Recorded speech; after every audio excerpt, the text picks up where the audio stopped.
2007 ആവേശകരമായ ആ രാത്രി ഓർമ്മയുണ്ടോ? പാകിസ്ഥാനെതിരെ 75 റൺസുമായി ഇന്ത്യയുടെ വിജയശില്പിയായ ഗൗതം ഗംഭീറിനെ പിന്നീട് 2011 സച്ചിനും സെവാഗും വീണപ്പോൾ 97 റൺസുമായി രക്ഷകനായ അതേ താരം. കാലം മാറി, വേഷം മാറി. ഇന്ന് ഇന്ത്യയുടെ പരിശീലകനായി ഗംഭീർ വീണ്ടും ചരിത്രം കുറിച്ചിരിക്കുകയാണ്. ടെസ്റ്റിലെ പതർച്ചയിൽ നെറ്റിച്ചൊളിച്ചവർക്ക് മുന്നിലൂടെ കിരീടങ്ങളുമായി നടന്നു പോകുന്ന ഗംഭീർ ശൈലി. ഇന്ത്യൻ ക്രിക്കറ്റിലെ ലക്കി ചാമിന്റെ വിജയഗാഥ.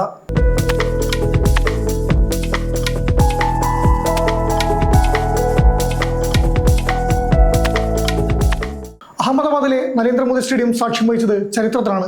ന്യൂസിലാൻഡിനെ തകർത്ത് ഇന്ത്യ ലോക കിരീടം നിലനിർത്തുമ്പോൾ അവിടെ ഒരു പുതിയ ചരിത്രം കൂടി പിറന്നു. വിമർശകർക്ക് തന്റെ തന്ത്രങ്ങൾ കൊണ്ട് മറുപടി നൽകുന്ന ഗൗതം ഗംഭീർ എന്ന നായകൻ ലോക ക്രിക്കറ്റിൽ മറ്റാർക്കും അവകാശപ്പെടാത്ത ഒരു അപൂർവ നേട്ടം സ്വന്തമാക്കിയിരിക്കുന്നു. കളിക്കാരനായും പരിശീലകനായും T20 ലോകകപ്പ് നേടുന്ന ലോകത്തിലെ ആദ്യത്തെ വ്യക്തി.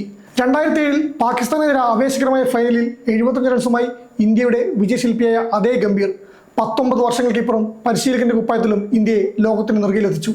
ICC ഫൈനലുകളിൽ തോൽവിയേറിയാത്ത ഗംഭീർ എന്ന ലക്കി ചാം ഇന്ത്യയുടെ കരുത്തായി മാറുകയാണ്. 2020 മാത്രമല്ല, ഏകദിന ക്രിക്കറ്റ് ഫൈനലും ഗംഭീറിന് ചിറകിലേറി ഇന്ത്യ കിരീടം ചൂടിയിട്ടുണ്ട്. സച്ചിനും സെവാഗും നേരത്തെ പുറത്തായി ഇന്ത്യ പതറിയ 2011 ആ രാത്രിയിൽ അന്ന് 97 റൺസുമായി രക്ഷകനായ ഗംഭീർ ഇന്നും ഇന്ത്യൻ ക്രിക്കറ്റിന്റെ വിശ്വസ്തനാണ്. താരം എന്ന നിലയിൽ 2 ലോകകപ്പുകൾ, പരിശീലകൻ എന്ന നിലയിൽ ചാമ്പ്യൻസ് ട്രോഫിയും ലോകകപ്പും. ഗംഭീറിന്റെ അക്കൗണ്ടിൽ ഇപ്പോൾ 4 ICC കിരീടങ്ങളുണ്ട്. രാഹുൽ ദ്രാവിഡിന് ശേഷം ഗംഭീർ ചുമതലയേറ്റപ്പോൾ പലരും നെറ്റിച്ചൊളിച്ചു. അതിനെ ശരിവെക്കുന്നതായിരുന്നു ടെസ്റ്റ് ഏകദിന ഫോർമാറ്റിൽ ഇന്ത്യയുടെ പ്രകടനവും. ടെസ്റ്റിൽ ഇന്ത്യയുടെ വലിയ പതനത്തിനും ഗംഭീറിന്റെ കാലയളവ് സാക്ഷ്യം വഹിച്ചിട്ടുണ്ട്. എന്നാൽ 2020 കഥ മാറി. കഴിഞ്ഞ 20 മാസത്തിനിടെ 16 തവണയാണ് ഇന്ത്യ 200 റൺസ് കടന്നത്. 6 തവണ 250 മുകളിൽ സ്കോർ ചെയ്തു. ബംഗ്ലാദേശിനെതിരെ നേടിയ 297 റൺസ് ഇന്ത്യയുടെ എക്കാലത്തെയും വലിയ സ്കോറാണ്. 158.09 എന്ന റെക്കോർഡ് സ്ട്രൈക്ക് റേറ്റുമായി ഇന്ത്യൻ ബാറ്റർമാർ ഇന്ന് ലോകത്തെ ഭയപ്പെടുത്തുകയാണ്. രോഹിത് ശർമ്മ തുടങ്ങിവെച്ച ആക്രമണാത്മക ശൈലിയെ ഗംഭീർ മറ്റു തലത്തിലേക്ക് എത്തിച്ചു. 2014 T20 ലോകകപ്പ് വിജയത്തിന് ശേഷം രാഹുൽ ദ്രാവിഡിന്റെ പകരക്കാരനായാണ് ഗംഭീർ ഇന്ത്യൻ പരിശീലകനായി ചുമതലയേറ്റത്.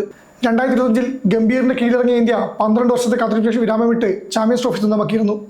ഗംഭീറിന് കീഴിൽ അതിവേഗ ബാറ്റിംഗ് ശൈലിയാണ് ഇന്ത്യ സ്വീകരിച്ചിരിക്കുന്നത്. ടീം തെരഞ്ഞെടുപ്പിലും ബാറ്റിംഗ് ഓർഡറിലുമെല്ലാം ഗംഭീർ നടത്തിയ പരീക്ഷണങ്ങളിൽ വലിയ വിമർശനങ്ങൾ നേരിട്ടു. എന്നാൽ അതിനെല്ലാം ഗംഭീർ ശൈലിയിൽ മറുപടി നൽകി. 2025 ചാമ്പ്യൻസ് ട്രോഫിയും 2026 T20 ലോകകപ്പും അദ്ദേഹത്തിന്റെ തന്ത്രങ്ങളുടെ വിജയമാണ്. വിമർശിച്ചവർക്ക് മുന്നിലൂടെ കിരീടവുമായി നടന്നു പോകുന്ന ഗൗതം ഗംഭീർ എന്ന പോരാളിക്ക് ഇനി ഒരു പേര് മാത്രം: the great Indian master mind. ഒരിക്കൽ ബാറ്റ് കൊണ്ട് ഇന്ത്യയുടെ രക്ഷകനായവൻ ഇന്ന് തന്ത്രങ്ങൾ കൊണ്ട് ഇന്ത്യൻ ക്രിക്കറ്റിനെ തലവര മാറ്റുന്നു. വിമർശനങ്ങൾ എത്രയൊക്കെ ഉണ്ടായാലും ഗൗതം ഗംഭീർ എന്ന പോരാളി ഇന്ത്യൻ ക്രിക്കറ്റിനെ ഉയരങ്ങളിലേക്ക് നയിക്കുകയാണ്. ആ ലക്ഷ്യത്തിലേക്കുള്ള പ്രയാണത്തിൽ ഗംഭീർ എന്ന മാസ്റ്റർ മൈൻഡ് ഇനിയും അത്ഭുതങ്ങൾ കാട്ടുമെന്ന് നമുക്ക് പ്രത്യാശിക്കാം. സമയം മലയാളം വാർത്തകൾ ഇനി ടൈംസ് ഓഫ് ഇന്ത്യ സൂപ്പർ ആപ്പിലും. ഇതിനായി പ്ലേ സ്റ്റോറിൽ നിന്നോ ആപ്പ് സ്റ്റോറിൽ നിന്നോ times of India app install ചെയ്യൂ. മലയാളം ഭാഷ തിരഞ്ഞെടുക്കൂ. വാർത്തകൾ ആസ്വദിക്കാം. എല്ലാം ഇനി സമയത്തിൽ.